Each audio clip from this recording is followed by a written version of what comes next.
अभी जो आपको जोश हो वो बहुत वाजिब हो, और जवानी बेकार है यदि जोश नहीं। लेकिन यदि जोश काबू से बाहर हो जाता है तो फिर उसको पागलखाना भी कह जाता है।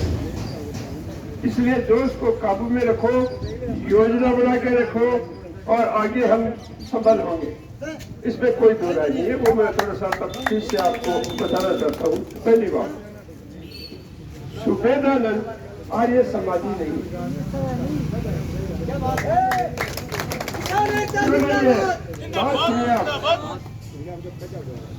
क्यों नहीं है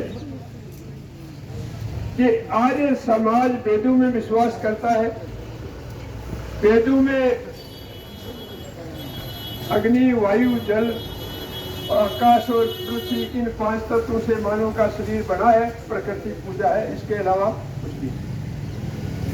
होम करने की जहां तक बात है, होम पद्धति कैसे की जाए, ये किताब में मेरी लाइब्रेरी से आप ले लेना। कभी भी अकेला आदमी होम नहीं कर सकता, होम के लिए जोड़े के साथ बैठना आपसे। इसलिए ये देखो, व्यवहारिक बात मैं बता रहा हूँ, इस दुनिया में कोई रंजा नहीं है। ओंकार जी, मेरा आपसे निवेदन है कि इस सुबेदानंद और पुष्पा बहन जी का विवाह करा दीजिए, क्योंकि उसके भी पिपराली का कोई हाल से भोग किया नहीं है, अरोम में आ जाती है। फिर दूसरी बात और सुनिए, आप सब पढ़े लिखे हैं, आप में बहुत लोग अहमियत करने नहीं हो। होम में पहली आहुति होती है ओम स्वाहा। आप बता दीजिए, अग्नि में जब हम देते हैं पहली आहुति, तो अग्नि पुरुष देवता है या स्त्री देवता है? कभी अग्नि देवता की आपने मूर्ति देखी? आप तो हिंदू हो, देखी कभी? उनकी बहुत सी मूर्तियां हर्ष के पहाड़ पर 1000 वर्ष पहले बनी हुई है। अग्नि पुरुष है और उसकी औरत का नाम स्वाहा है। इसलिए प्रकृति का नियम है, पहली आहुति देते हैं कि ओम स्वाहा, हे औरत तुम अपने पति के पास जाओ, तुम मिलो, जिससे कि यह संसार चले। ओम स्वाहा का ये अर्थ क्या है, समझनी चाहिए सारी बात। इसलिए ये आर्य समाजी नहीं है। दूसरा ये, अभी तो हमने नाजायज कब्जे की बात की है। अभी जो गुंडे आए उनमें पिपराली के नहीं थे।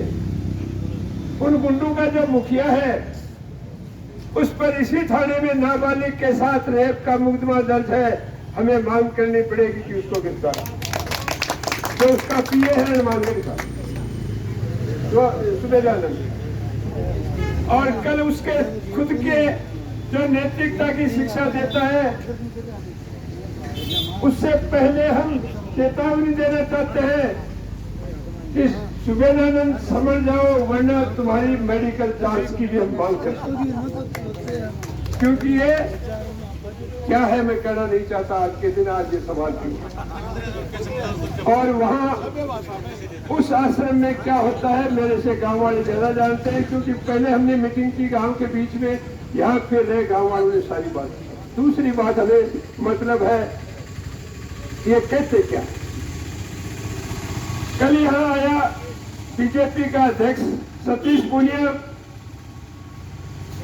पूनिया ने कहा कि मोदी यदि नहीं प्रधानमंत्री होता तो इस देश में आतंकवादी पैदा हो। दोस्तों, मैं आपसे एक सवाल करता हूं, क्योंकि आपकी बुद्धि हो सकता है मेरे से तीव्र हो। 2002 से पहले मोदी को कोई नहीं जानता था।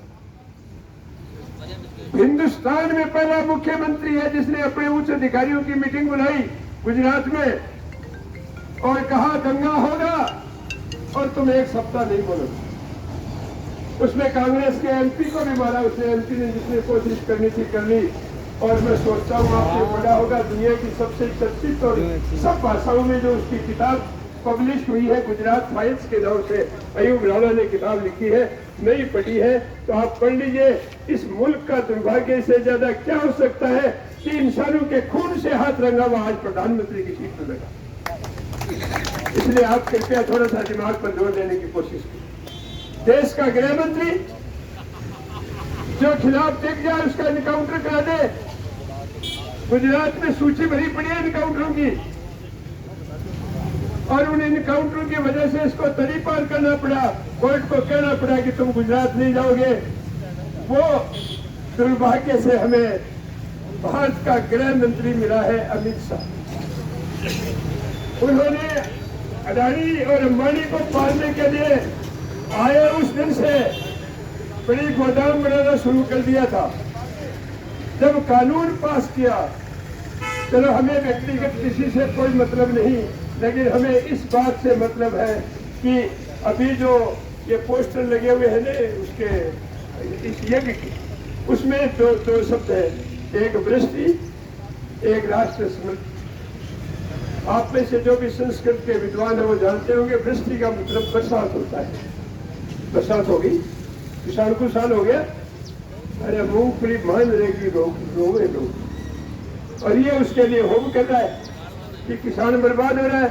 ये वैसे ही कर रहा है जैसे पंडित जानता है कि कोई घर में काची मौत हो जाए तो अपन खीर भी मिले 500 ग्राम मिले, नफा का रोज पड़े रहे, हल्कों को बोले खीर खाओ। ये एक चरित्र है इनका। कानून बनाने में शामिल है, कानून लागू करने में शामिल है। और कल प्रेस कॉन्फ्रेंस में रामदेव बैठा, मैंने कहा था यदि आज आप स्टेटमेंट दे दोगे कि हम काले झंडे नहीं दिखाएंगे तो बीजेपी के लोग आएंगे और ये यहाँ मेरा बरता। और आज आपने देखा कौन आए, रामेश्वर रणवा आया, प्रेम सिंह बाजोर आया, जिन्होंने 1-1 करोड़ रुपया राम मंदिर के लिए दिया। और प्रेम सिंह की एक सबसे बड़ी विशेषता है, आप उससे 100 रुपया मांगिए, वो कहेगा 100 काम कौन चले, 1 लाख को चेक ले, और वो 1 करोड़ का चेक बाउंसर हो गया। इसके सारे चेक हमेशा बाउंसर। आप और हमको निहाल क्या करेगा, नाथावतों में भी राजपूतों की बच्चियों की इंस्टीट्यूट है, उसमें 5 करोड़ की घोषणा करके 50,000 भी नहीं दिया, वो सारे खिलाफ। ऐसे ही रामेश्वर जी का है। मैं आपसे पूछता हूं, हम ये मांग करेंगे कि 1 करोड़ रुपए अनुदान देने के लिए पैसे कहां से लाए? इनको भी कोई नहीं जानते थे 25 साल पहले। और हालत इनकी यह है कि रामेश्वर रणवा की जितनी भी औलाद है उनका मेडिकल कराया जाए तो पुलिस में भर्ती होने लायक नहीं है सर, मेडिकल अनफिट हो गए। और 1-1 करोड़ का अनुदान देते सांप्रदायिकता के लिए। और अब आज आपने उन्होंने व्यवहार में देख लिया। ये बात हमने कहा था कि जेली लाना साथ, क्योंकि हम इनके तरीके जानते थे। आप खाली हाथ आ गए। हमने साफ कहा था, कल जब ये कहने लगे तो रामदेव ने कहा नहीं, कल प्रदर्शन बिल्कुल अपन को करना है और आएंगे, आप उनके भरोसे मत रहो। धोखेबाजी से इस मुल्क का राज खोस लिया, धोखेबाजी से यहाँ, अरे इससे ज्यादा दुनिया में आसान धंधा क्या होगा? भगवान पहन लो, उसके पैर लगते और पैसे हो देते। इससे आसान क्या धंधा है? इसमें पसीना बहाना ही नहीं पड़ता। फिर दूसरा ये उस भगवान के नीचे हेड में क्या कर रहा है? लॉ में इसकी पूरी जन्म कुंडली है, जिस माँ बाप से जन्मा उससे लेके पिपराली तक कैसे है बढ़ाना हो। लेकिन टीम चाहिए, साधन चाहिए। यदि कोई गाड़ी घोड़े वाला मेरे साथ हुआ तो मैं इसकी कुंडली पूरी बढ़ा करके पिपराली की टोक में लाके रखूंगा, कोई दिक्कत वाली बात नहीं। क्योंकि गांव में जब कोई बच्चा बीमार होता है तो भैरू जी की मिन्नत बोलते हैं, तो और तो कुछ नहीं है, लेकिन एक छोटे बकरे का कान काट के छोड़ देते हैं तो गांव वाला समझता है कि ये भैरू जी का है, ये बिगड़ा नहीं। इसकी हालत साधु में वही है। और नहीं हो तो इसकी पगड़ी उतार के देख लेना। मैं पिपराली के चौक पे के जा रहा हूँ, मैं चौक में के जा रहा हूँ। अच्छा, ये ओम जी बैठे 25 साल पहले जिस दिन यहाँ लाया इसको, इस ओम जी को मैंने कहा था, ओम जी तुमने सांप पाल लिया है, ये तुम्हें परेशान करेगा। ये खुद बोली 25 साल पहले, मेरी बात नहीं मानी, कोई बात नहीं। दूसरी है आपकी एक और भूल है जो आप भूल कर रहे हो। सांप का बच्चा छोटा और बड़ा नहीं होता, छोटे में भी जहर होता है और बड़े में भी जहर होता है। विरोध राज्य और केंद्रीय नेताओं का सवाल नहीं, उनके गुर्गे यहाँ तक जो है वहां तक आपको घर घर और मोहल्ले मोहल्ले तक लड़ना पड़ेगा। दो ग्रुप होंगे, एक किसान का होगा, एक किसान को लूटने वालों का होगा, बीच में कुछ नहीं बचेगा। जो किसान के साथ है वो हमारे साथ आएगा और जो किसान का दुश्मन है वो किसान के खिलाफ चला जाएगा।